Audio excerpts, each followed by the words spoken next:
Bienvenidos nuevamente para charlar sobre el automóvil y su tecnología.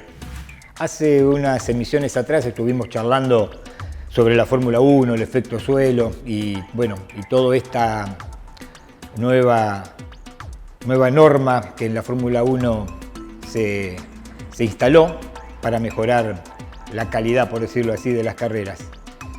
Y hace algunos años atrás, en alguna emisión, habíamos estado charlando de la aerodinámica de los autos y a raíz de esta charla que tuvimos con respecto a la Fórmula 1 y a consultas y charlas que hemos tenido con los clientes a partir de eso, resurgió el tema de algo tan importante como es la aerodinámica, aún en los vehículos de calle.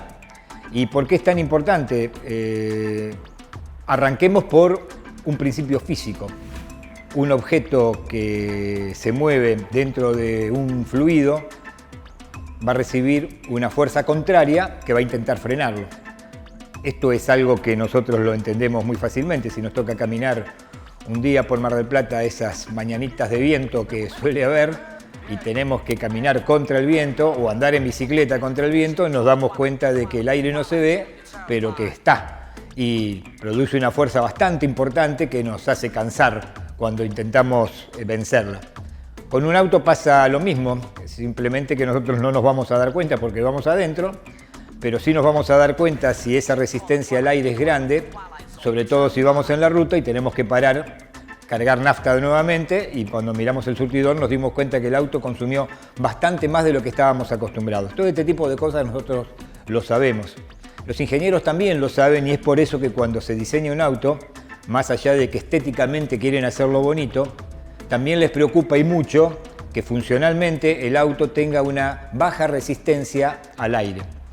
Y de este es el tema que queríamos charlar ahora. La resistencia al aire es un ítem que en el diseño del auto es muy tomado en cuenta porque eso va a permitir que el coche tenga una menor solicitación de potencia y un menor consumo.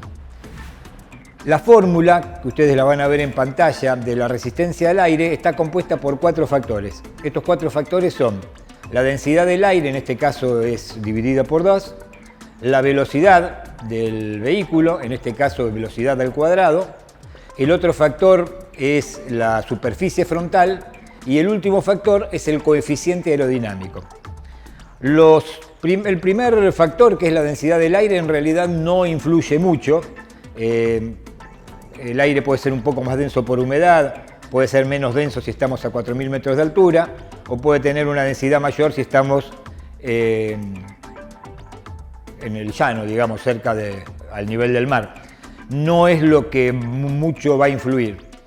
En la superficie frontal, los ingenieros cuando diseñan un vehículo intentan que el impacto frontal contra el aire sea el menor posible y aparte intentan que la superficie salientes del vehículo sean también lo menos notorias.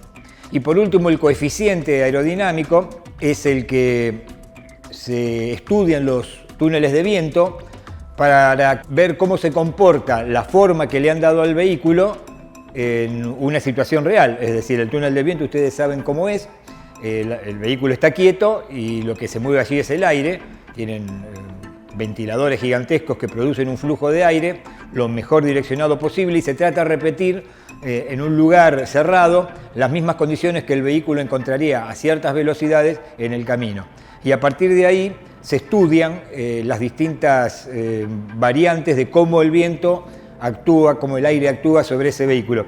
Es muy interesante notar que hoy la mayoría de las cosas se reproducen a través de programas de computadora, pero sin embargo todavía no se ha logrado poder mejorar la experiencia de un túnel de viento porque el aire es muy caprichoso y cualquier mínima variación en la forma del vehículo produce un rulo distinto en el aire, una nueva forma, y fuera de un túnel de viento es muy difícil de determinar. Entonces, los 4 factores de la resistencia al aire de un vehículo, para resumir, son la densidad del aire, dividida por 2 en la fórmula que ustedes ven, la velocidad al cuadrado del vehículo, la superficie frontal y ese coeficiente aerodinámico que cuando más bajo es, menor resistencia al aire va a producir. Lo que es más interesante en esta fórmula es que cuando hablamos del vehículo de calle, de estos 4 factores hay uno solo que depende de nosotros, que es la velocidad. La densidad del aire no la podemos regir nosotros, la superficie frontal del vehículo es la que es y el coeficiente del vehículo es el que diseñaron. Por lo tanto, lo que va a hacer variar la resistencia al aire va a ser la velocidad. Y este es un punto muy importante, porque aquí es donde empieza a tallar la velocidad del vehículo en cuanto a lo que es el consumo. Mucha gente lo sabe y muchas veces se charla, es que mientras el auto va a 100, 110, 120 km por hora, el consumo es un consumo bastante bajo. Ahora, donde aprieto el acelerador y acelero, me doy cuenta cuando paro en el surtidor que el consumo aumentó, pero drásticamente. La superficie del auto empieza a ejercer una resistencia bastante notoria a partir de los 70 km por hora. Pero al ser la velocidad que está incluida en esta fórmula al cuadrado, tenemos que tener mucho cuidado y tenemos que prestarle mucha atención a esto.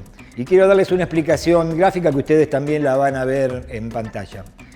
Cuando el auto duplica su velocidad, la resistencia al aire se multiplica por 4.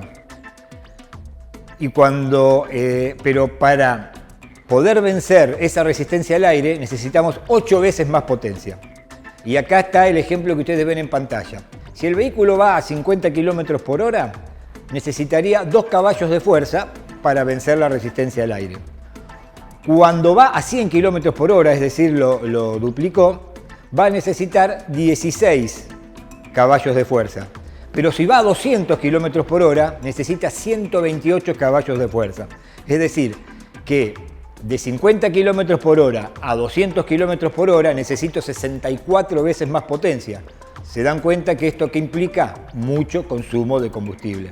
Yo sé que no van a andar a 200 kilómetros, primero porque no está permitido y segundo porque es imposible andar a 200 kilómetros por hora en la ruta que nosotros tenemos.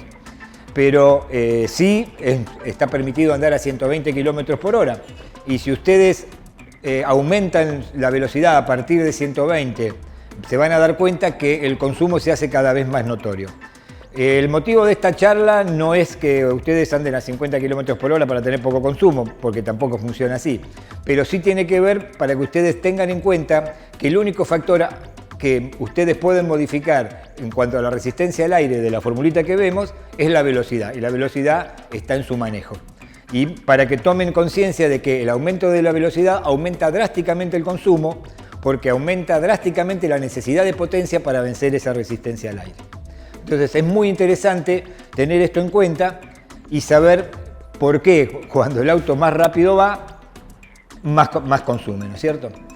Esto es un poquito la charla que queríamos tener hoy, espero que les haya sido interesante. Como siempre les cuento y les digo, tenemos nuestros medios de comunicación que son varios, nuestro teléfono, el 473-9287, tenemos nuestra línea de WhatsApp, el 2234-3622-2260, perdón. Estamos en Facebook, estamos en Instagram, ahí también pueden acercarse para ver algunos consejos y algunas noticias del mundo automotor. Y como siempre les digo, todos estos medios están a su disposición para que se comuniquen con nosotros. Nos veremos entonces en otra emisión para seguir charlando del automóvil y su tecnología. Gracias.